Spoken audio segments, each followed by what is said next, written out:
आप लोग को पूछने की भी क्षमता नहीं है, पूछ के और आंसर लेने की क्षमता नहीं। हम अभी पूछेंगे तो दांत खिसर देगा तुरंत, लिखेला है ना, तुरंत कह देगा कहाँ लिखे, नहीं लिखे थे अब मरेगा तेना लिखेगा। अब जिंदा में नहीं लिख पाया ना तो अब मरेगा तेना लिखेगा। अब तो 17 तारीख को तो डेथ हो जाएगा ही, 17 तारीख को ये परीक्षा डेथ हो जाएगा, माने खत्म। इसके बाद आप जानिए ना जानिए उसका कोई अर्थ नहीं है, इसलिए ये अभी तक जान लीजिए, समझा। अरे आज क्या तारीख है, आज 15 दांत खिसरेगा, हमको क्या है, हमको क्या है। आज तुम है, कल कोई और होगा, परसों कोई और होगा। हमको तो विज्ञाना और भिखमंगी लिखल है। चलो तुम अपना भविष्य बनाओ, हमारा भविष्य तो गड़बड़ा चुका है, हमारा गड़बड़ा चुका है। हाँ बोलो।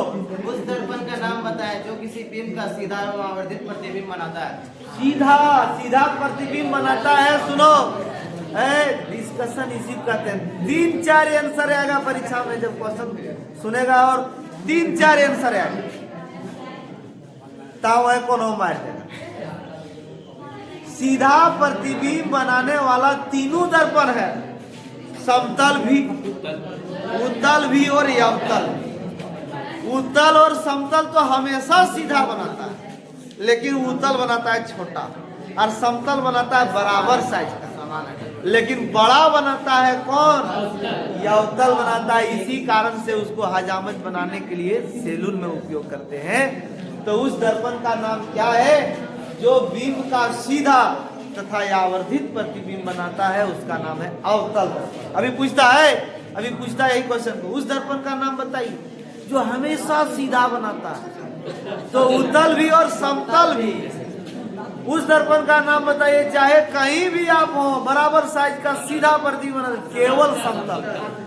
और उस दर्पण का नाम बताइए जो सीधा और वस्तु से छोटा प्रतिबिंब बनाता है, वो होगा केवल उत्तल। तो बात को डिस्कस नहीं करेंगे, तब तक याद कर लो। 4 आंसर आएगा तो कौन मारेगा। चलो रहने दो। चलो अगला क्वेश्चन बताओ। प्रश्न संख्या 3 के लिए, यानी 2 के लिए हो गया प्रकाश का, हम लोग 10 क्वेश्चन डिस्कस कर चुके हैं। चलो तीसरा के लिए क्या क्वेश्चन है, पढ़ो। इस दर्पण का दृष्टि दोष विस्तृत क्षेत्र, किस दर्पण का दृष्टि क्षेत्र, दृष्टि क्षेत्र, दृष्टि दोष नहीं, दृष्टि यानी देखने का, कौन दर्पण ज्यादा देखता है, उत्तल दर्पण है। उत्तल दर्पण जब गाड़ी में लगा रहता है ना, तो पूरा रोड और उसके आसपास का भी दृश्य दिखता है। और अवतल लगाएगा तो जो हल्का हल्का क्षेत्र कौन दिखेगा। दृष्टि क्षेत्र सबसे बड़ा होता है किसका, इसी कारण से उसको पीछे के दृश्य को देखने में उपयोग करते। और एक और कारण है, वो प्रतिबिंब बनाता है वस्तु से छोटा और सीधा, है ना। चलो अगला क्वेश्चन। किसी शब्दकोश के छोटे अक्षरों को पढ़ने के लिए आप किस प्रकार का लेंस का उपयोग वही लेंस का उपयोग करेंगे हम शब्दकोश के छोटे अक्षरों को देखने के लिए, डिक्शनरी के छोटे अक्षरों को देखने के लिए जो बड़ा फोटो बनाएगा और बड़ा प्रतिबिंब बनाता है लेंस में उत्तल लेंस। कौन लेंस बनाता है, तो उत्तल लेंस का उपयोग करेंगे। अगला क्वेश्चन। किसी गोलीय दर्पण तथा किसी पतले गोलीय लेंस दोनों की फोकस दूरियां माइनस, एक लेंस है और एक दर्पण है और दोनों का फोकस दूरी -15 सेंटीमीटर है, तो वो संभवतः क्या है, वो लेंस है तो अवतल लेंस है, और दर्पण है तो अवतल दर्पण है, क्योंकि दोनों का फोकस दूरी -15 सेंटीमीटर है ना, दोनों अवतल। ठीक है, लेंस भी अवतल है, दर्पण भी अवतल है। अगला।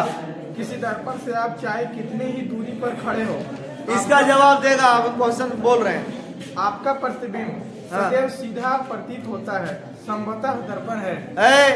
आप कहीं भी खड़ा हो, आपका प्रतिबिंब हमेशा सीधा प्रतीत होता है।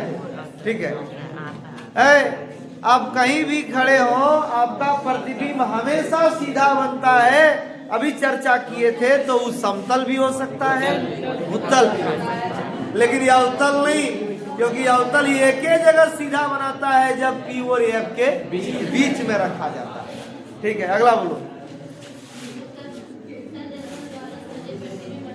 उत्तल दर्पण द्वारा सदैव प्रतिबिंब बनाता है वस्तु से छोटा और आभासी एवं सीधा। ठीक है।